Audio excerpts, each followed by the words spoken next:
Asante. Naitwa Danson Kaijage, niko raia mwema na Mwanahalisi Online.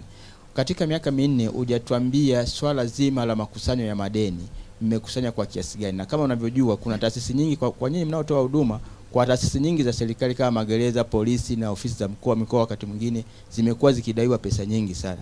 Ni nini mmekifanya na mmekusanya kiasi gani na ni taasisi ipi inadaiwa pesa nyingi? Asante.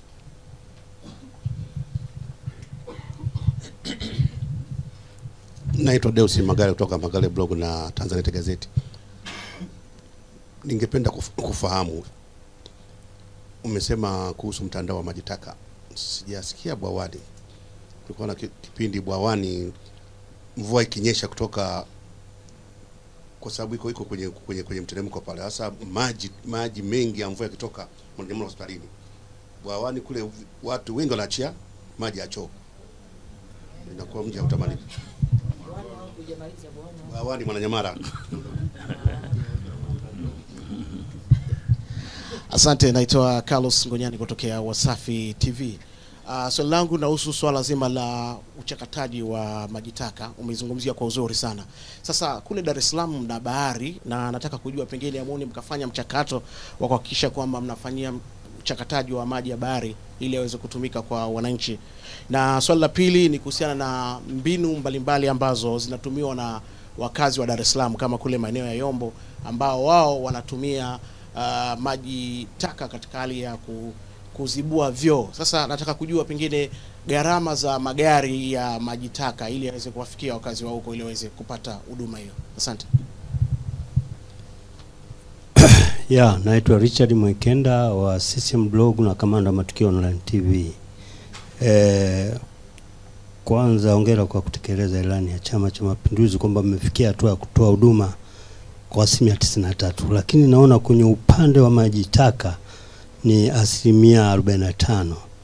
Je, mna mpango gani wa kufikisha huduma hiyo katika maeneo ya pembezoni ikiwemo labda maeneo Ukonga huko, Kisarawe, Chanika, ili waepukane na magonjwa ya mlipuko? Naitwa Lois, natoka EATV. Mimi swali langu lina base kwenye bwawa la Kidunda. Bwawa hili kama mtu ana maelezo nayo, kwa kweli nadhani sinaweza kata mwaka wa 7 sijui wa 10 linaongelewa. Mimi nataka kujua ni kwa nini kila mwaka linaongelewa na hali kamiliki. Je, serikali haina fedha? Kwa sababu mmeliongelea nyinyi DAWASA, wanaliongelea watu wa idara ya maji, watu wa umwagiliaji pia wanalisema, wizara ya nini pia inalisema. Yaani ni kitu ambacho kanasemwa na karibu sekta 5, 6, 7 sijui za serikali, lakini haikamiliki. Mimi nataka kujua kwa nini.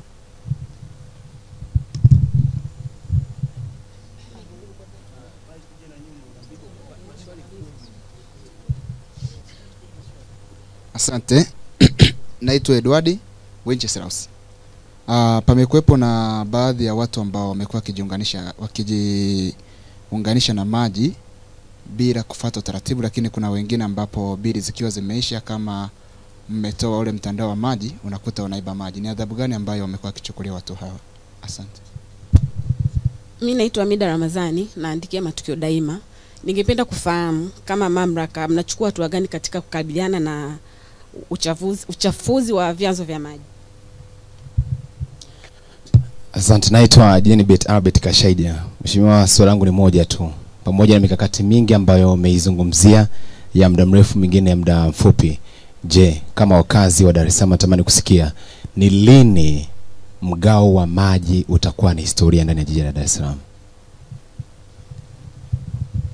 Engineer Bwire. Naitwa Ramadhani Hasani, natokea Mtanzania Digital. Nilikuwa nataka kufahamu kuhusiana na swala la kiujumla upatikanaji wa maji. Sasa hivi kwa wastani maji yanapatikana kwa saa ngapi? Na lini yatapatikana kwa masaa 24? Lakini la pili, kumekuwa na changamoto ya ubambikizaji wa bili. Wengi wanalalamika kwamba Dar es Salaam bili zinazokuja haziendani na kile kiwango cha maji. Sasa sijui hii mnaitatuaje? Asante. Mimi naitwa Boss Vedastus na toka Nyema FM. Swali langu ni liko kwenye upande wa malalamiko. Katika kipindi cha miaka 4, pengine kama DAWASA mmepokea malalamiko mangapi, lakini pia ushirikiano wenu na baraza la ushauri la watumiaji wa huduma za nishati na maji ukoje, lakini pia malalamiko mangapi ambayo yamefika kwenye mediation kwa maana ya EWURA mdhibiti. Asante.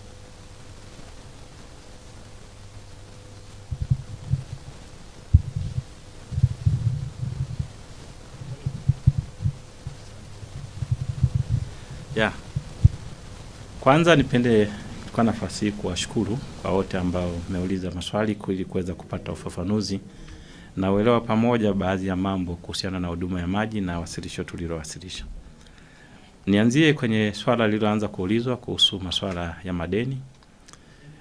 Cha kwanza ni vizuri tukaelewa katika umejikita sana kwenye taasisi za serikali. Juzi tulikuwa tunafanya tathmini. Tathmini tu inaonyesha kwamba katika biashara yoyote swala la kudai na kudaiwa ni kitu ambacho hakiepukiki. Lakini kikubwa ni mikakati. Katika tathmini inaonyesha bado wanaoongoza kwa kudaiwa zaidi bado ni wateja wa majumbani kwa takwimu tulizonazo. Kwa hiyo tukuchukua kwa asilimia, lakini haimaanishi vile vile madeni ya taasisi kwamba hayapo. Serikali imekuwa ikifanya jitihada za kuweza kuhakikisha madeni yanalipwa na tunaendelea kulipwa. Lakini mimi niseme kwa kifupi tu, kila jambo lina mwanzo na lina mwisho. Prepaid water meter ni suluhisho la madeni ambazo taasisi za mamlaka za maji zimekuwa zikidai. Na katika mpango tutakaoenda kuufanya haya madeni yawe ni ya taasisi, yawe ni ya serikali. Kama una deni itakuwa mpango unakata sehemu fulani ya deni. Mfano umenunua maji ya 100,000, una deni. Asilimia kadhaa unalipia deni, asilimia kadhaa ndio unapata token. Kwa hiyo mimi nadhani mkakati mzuri, na kwa bahati nzuri tumepata mapokezi mazuri sana kwa taasisi za umma. Baada vile vile tupende kuchukua nafasi kumshukuru Mheshimiwa Rais kwa tamko lake la kuzielekeza sasa Wizara ya Maji iongeze kasi katika ufungaji wa prepaid water meter. Nimeeleza tunaenda kuanza na 65,000 na baadhi ya maeneo ya kimkakati tunaanza kwenda nayo ni kwenye hizo taasisi za umma. Kwa hiyo hili mimi ninaamini sasa hivi tukizungumza wenzetu kama TANESCO sio habari tena na sio hoja. Kwa hiyo na sisi kwenye sekta ya maji suluhisho ni kwenda kufanya hili ambalo litaondoa changamoto ambayo ipo. Kwa hiyo kwa kifupi hilo naweza nikalieleza kwa hivyo. Swala la pili lilikuwa linahusu kimsingi kwenye majitaka bado tuko chini, lakini kikubwa ni kupima jitihada kubwa zinazoendelea kwa sasa kuhakikisha tunatoka kule. Ni kweli bado mwitikio kwenye eneo la majitaka zilikuwa bado, na katika mtazamo wa kwetu kwanza unapoanza kuongea nilikuwa hivi karibuni na vikao na wenye viti wa mitaa mkoa wa Dar es Salaam. Ukiangalia ukisikia mtu anaanza kuzungumza sasa majitaka utakuta kama Sinza, ndugu yangu pale wa Kijitonyama pale Bwawani, jua huyo tayari ameshapata maji ya kutosha. Kwa hiyo sasa anazungumza, kwa hiyo maendeleo ni hatua. Kwa hiyo tulianza tukaweka nguvu sana kwenye eneo la maji safi, lakini sasa hivi tunaenda kuweka nguvu kwenye eneo la majitaka. Nimezungumza zaidi ya bilioni 400 zimewekwa pale. Hiki kitu kilikuwa kijawahi kitokea katika muda mrefu. Kwa hiyo tunaamini jitihada hizi zinazochukuliwa sasa hivi kwenye eneo la majitaka litaenda kuboresha kwa kiasi kikubwa. Na tumezingatia nilipokuwa nasema ile mifumo 8 tunayojenga ya majitaka. Tunaijenga vingine maeneo ya pembezoni mwa mji. Zamani Dar es Salaam ulikuwa ukiempty majitaka, niweza upeleke Vingunguti, upeleke pale Buguruni, Kurasini pamoja na Mikocheni. Lakini sasa hivi tunajenga pembezoni, Kisopwa kule tunajenga. Tunajenga nyingine huku maeneo ya Kibaha. Tunajenga kule Kigamboni tunajenga 2. Kwamba kama mtu anaondoa majitaka nyumbani kwa lile gari, hata hitajika avuke daraja kuja kumwaga majitaka huko. Hata mwaga kule tunajenga hizo katika maeneo ya pembezoni. Na hii itaenda kupunguza gharama hata kwa wananchi, gharama za kumwaga kuondoa majitaka kutoka majumbani mwao. Kwa hiyo kazi inaendelea hizo, na maeneo mengine tunaenda kuweka zile simplified siwa kwa ajili ya kuweza kuhakikisha kwamba tunakwenda. Kuna maeneo ameyazungumza hapa kama pale Bwawani, tunakuwa na mpango sasa hivi tulikuwa tunamaliza Sinza, tutakuja hapa maeneo ya Kijitonyama nako tutakuwa na simplified siwa, na maeneo mengine tumemaliza pale Kipawa, maeneo yenye misongamano ya watu pale. Tunaanza kuweza kuhakikisha kwamba tunajenga hii mifumo rahisi na kwa teknolojia sasa ambayo haihitaji maeneo makubwa. Kumbuka maeneo mengi haya watu wameshakaa sana. Unaweza usipate nafasi ya kujenga miundombinu mikubwa ile. Kwa hiyo hicho ndicho tumeangalia kulingana na mazingira ya hivyo, na mimi naamini kwamba jinsi tunavyokwenda sasa tunakwenda vizuri. Kama kasi tutaendelea nayo, maeneo mengi ambayo yanakuepo, na hususan maeneo kama hata hayo, ni kuweza kuangalia ambayo mvua ikitokea kimsingi anaweza kuwa na hatari sana kubwa za kuwa na magonjwa ya milipuko. Hayo ndio tunayapa kipaumbele kuhakikisha kwamba tunajenga hii mifumo rahisi. Naamini siku moja kabisa hata mkifika kule mnaweza mkaja mkayaangalia haya tunayo yazungumza. Kidunda ni kweli. Wengine inawezekana hata tangu mzaliwa Kidunda imezungumzwa. Nimezungumza kwenye wasilisho hilo, ilikuwa ikizungumzwa iko kwenye makaratasi. Sasa serikali ya awamu ya 6 imeanza ujenzi. Ujenzi umeanza ni Oktoba 23 ndio ujenzi umeanza. Mkataba huu ni wa miaka 3. Miezi 36. Tuko ndani ya muda. Matarajio yetu tunaendelea na ujenzi sasa.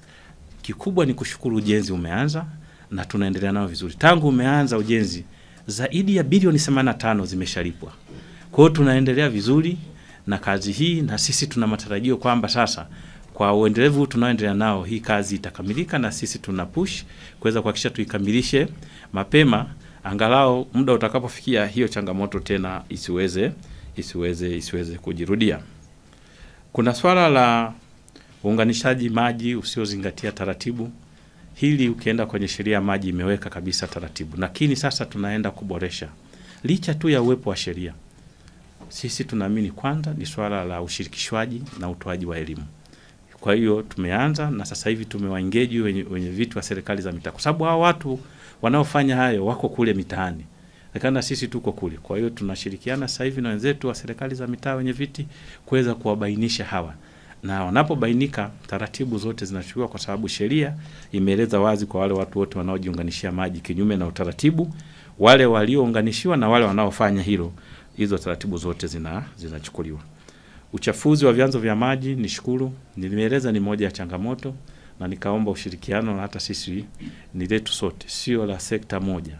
Tunahitaji kutoa elimu. Nafikiri kikubwa tuendelee kushirikiana kutoa elimu jumuishi kwa wananchi waweze kuelewa, lakini pale inapokuwa inashindikana, basi sheria ziko na taratibu zake zipo. Tunashirikiana na wenzetu wa mabonde ambao ndio custodian kwenye vyanzo vya maji, wanafanya kwa mfano kwa upande wa Dar es Salaam na Pwani tuna wenzetu wa bonde la Wamiruvu wanafanya kazi kubwa sana. Na moja ya jitihada ambazo kubwa wanafanya sasa hivi, wengi unakuta ni wafugaji na kufanya shughuli zile kwenye maeneo ya vyanzo vya maji. Sasa hivi tunajenga, kwanza wapelekee huduma ya maji. Pili, kama ni wafugaji wajengee zile cattle trough, mbauti, kusudi wasichukue mifugo kuitoa kwenye maeneo yao kuipeleka kwenye mto.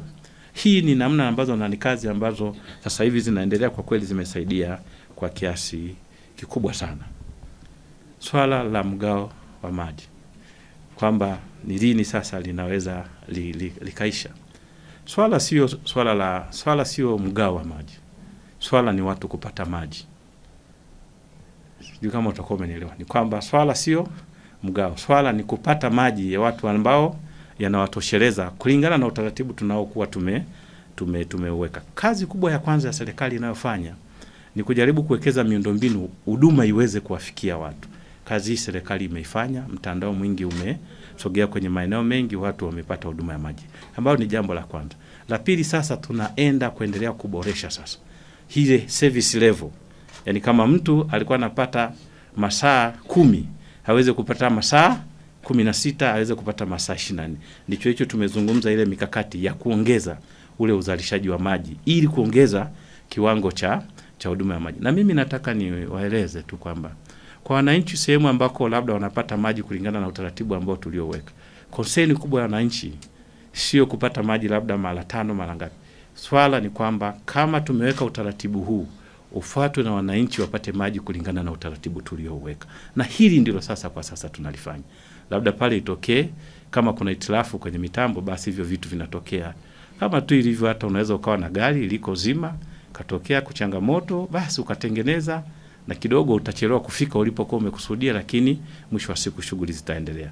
Kwa hiyo kikubwa ndicho hicho sasa hivi tunaenda kukisimamia, lakini tunatarajia sisi tunavyozidi kuendelea kiwango cha ubora wa huduma iweze kuendelea. Nimezungumza kwenye wasilisho letu kwamba wastani wa masaa ya upatikanaji ya maji wastani unaweza kujikuta unaenda 12 18 katikati ya hapo, lakini kuna maeneo yanapata masaa 24, kuna maeneo yanapata chini ya pale. Kwa hiyo kuna mtawanyiko kulingana na eneo unalokuwa unahusika, na ukitaka kujibu vizuri lazima uwe specific na eneo gani, lakini kuna maeneo yana masaa 24. Kwa hiyo nimejibu ya mgao pamoja na masaa. Bili bambikizi zisizo na uhalisia, ili kwa kweli katika jambo ambalo sekta imelifanyia kazi, nafikiri tuendelee kutoa elimu. Sasa hivi kwenye mamlaka zote za maji, mita yako ikisomwa inakwambia kutumia message. Ni swala la cross check kwamba hiki kilichosomwa unatumia message kabla bili haijatoka, na unatakiwa uthibitishe. Baada ya muda ndio bili inatoka. Zamani kama mtakumbuka zamani watu walikuwa wakija wakisoma paka anajaza zile, anamuita mtu aje usome pamoja. Sasa watu kama Dar es Salaam wingi unaweza kujikuta pale hayupo mtu amefunga. Tumetumia teknolojia, tumeweka kuweza kuhakiki. Kwa hiyo tuendelee kutoa elimu kwa wateja wetu wanapotumiwa zile message, hata akirudi angalie ile dira yake kama kile kilichotumwa kwenye message kinaendana na kile ambacho kipo kwenye mita yake, kusudi aweze kuhakiki kwa wakati na kutuma hiyo message, kusudi kama kuna changamoto basi kuweza kulifanyia kazi. Na ndicho hicho kitu ambacho tumekuwa tukikifanya. Kwa hiyo ni swala ambalo limepigiwa hatua. Kwa hiyo tuendelee kutoa elimu na kupitia hata kwenu kama wakilishi wa wananchi, basi nako vile vile muweze kutusaidia kwenye hilo. Malalamiko na ushirikiano na baraza la ushauri la EWURA. EWURA kama mnavyofahamu ni mdhibiti, tunashirikiana naye sana. Kuna viwango vya ubora wa huduma ambavyo ameviweka kupitia mkataba wa huduma kwa wateja. Kwa hiyo kila aina ya lalamiko lina muda wake wa kulishughulikia kulingana na hivyo. Na bahati nzuri EWURA anafanya kazi kubwa sana ya cross check compliance ya taasisi za mamlaka ya maji kulingana na mkataba wa huduma kwa wateja. Moja maeneo yakiwa ni malalamiko. Yapo yanayofanywa ndani ya muda, lakini yanayochelewa kidogo huwa anatoa, na wakati mwingine anaita kwenye mashauri ya kwenda pale ya wateja pale, kwa sababu yeye yupo katikati kulinda interest ya mtoa huduma na mpokea huduma. Kwa amekuwa akifanya kupitia kanda yetu ya EWURA ya Dar es Salaam. Amekuwa muda mwingi tukishirikiana nao vizuri, na kupitia hata mabaraza ya watumiaji wa maji hao ya ushauri wa watumia maji ambao tumekuwa tukishirikiana, na pale kasi inapokuwa ndogo wanatuandikia zile notes na tunatekeleza, lakini wanafanya kazi nzuri na mashirikiano yapo mazuri, na ndio maana tunaendelea kuboresha kusudi tuweze kuendelea kuyashughulikia zaidi. Nafikiri kwa maswali mengi yaliyoulizwa na washukuruni na asanteni sana.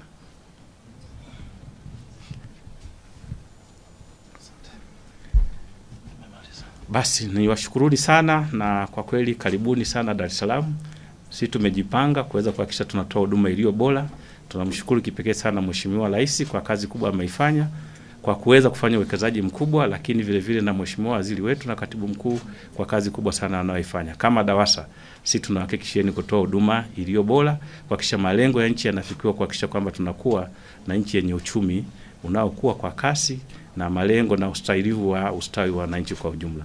Tushukuru sana msemaji mkuu wa serikali kwa platform hii, na karibuni sana DAWASA. Jamhuri ya Muungano wa Tanzania. Asanteni.